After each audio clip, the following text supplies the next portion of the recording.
Hello viewers, welcome to another vlog. The Indian culture of fathers and son relationship.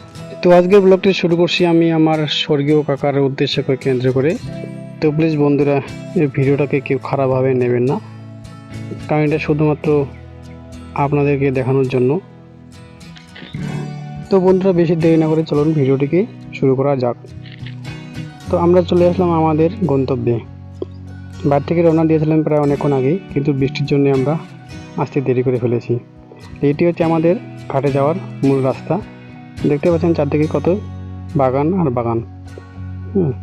তো আমরা এখানে এসে দেখলাম যে আমাদের পূর্বে আরও একটি যাত্রীর দল এসে হাজির হয়েছে। তো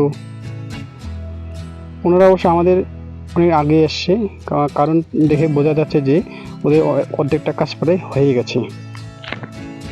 তো এখন আমরা কোন সাইডে গিয়ে বসবো কিংবা আমাদের ক্রিয়াকর্ম করব, এখন সেটা জায়গা আমাদেরকে বেছে নিতে হবে।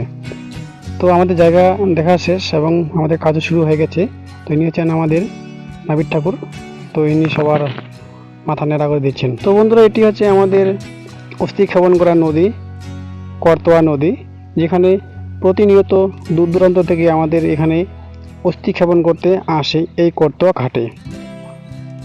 তো বন্ধুরা, আমরা যে সময় আসছি একেবারে ভরা বর্ষায় এসছি আমরা, আর বলা কিছু নেই। তো এনারা হচ্ছেন আমার স্বর্গীয় কাকার দুই পুত্র সুপুত্র। এখন এনাদের ক্রিয়াকর্ম শুরু হয়ে গেছে এবং একটু পরে ধান ভাঙা শুরু হবে। তো দেখতে পাচ্ছেন চারদিকে মেঘলা আকাশ। তো আমাদের পঞ্চ ঠাকুর কি একটা প্রসাদ রান্না করছে ধান ভাঙার জন্য। তো ঠাকুর মশাইয়ের পাক করা প্রায় হয়ে গেছে, এখন যাবে। তো আমাদের পঞ্চ ঠাকুর এখন যে দুই ভাই কাছা পড়ে আসে, এখন তাদের মাথার উপরে হাড়টাকে ভাঙবে। 1 2 3 এর গণার পরে ব্যাস হাড় ভাঙা হয়ে গেছে। তো এখন দুই ভাই মিলে ওজনের দিকে উঠে যাবে। কিন্তু ব্যাস বছরটা পালানো ছোটো ছেলেটা অনেকটা আগে গেছে ব্যাস। তো বন্ধুরা, আমাদের সমস্ত কাজ হওয়ার পরে এখন বাকি থাকলো শুধু প্রসাদ গ্রহণ করা। তো সেটাও আমরা শুরু করে দিলাম।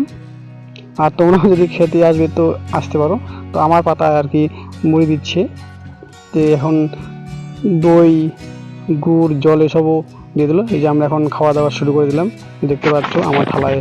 তো বন্ধুরা, খাওয়া দাওয়া শেষে এখন আমরা বাড়ির দিকে রওনা দেব সবাই মিলে। তো বেশ আমাদের খাওয়া দাওয়া হয়ে গেল, এখন আমরা সবাই মিলে আবারও সেই বাড়ির দিকে রওনা দিলাম। তো ভিডিওটা কেমন হয়েছে বন্ধুরা প্লিজ একটু কমেন্টে জানাবেন।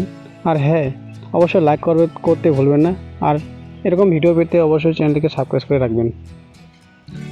বন্ধু, আরেকটা কথা না বলে নয়, তোমরা যদি এই করতোয়া ঘাটের ঠিকানা জানতে চাও তো অবশ্যই আমি আপনাদেরকে জানতে পারি। তো এটা হচ্ছে আমাদের করতোয়া ঘাটে যাওয়ার মূল রাস্তা। করতোয়া বাজার থেকে স্ট্রেট চলে গেল উত্তর দিকে।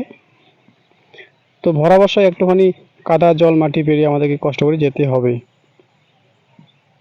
করা কিছু নেই, দুই সাইডে চ্যানেল নেই জল পাস করার জন্য। আর এদিকে এসে ফ্যাক্টরি, এদিকে এসে অন্য একটা প্রাইভেট কোম্পানি, ব্যাস।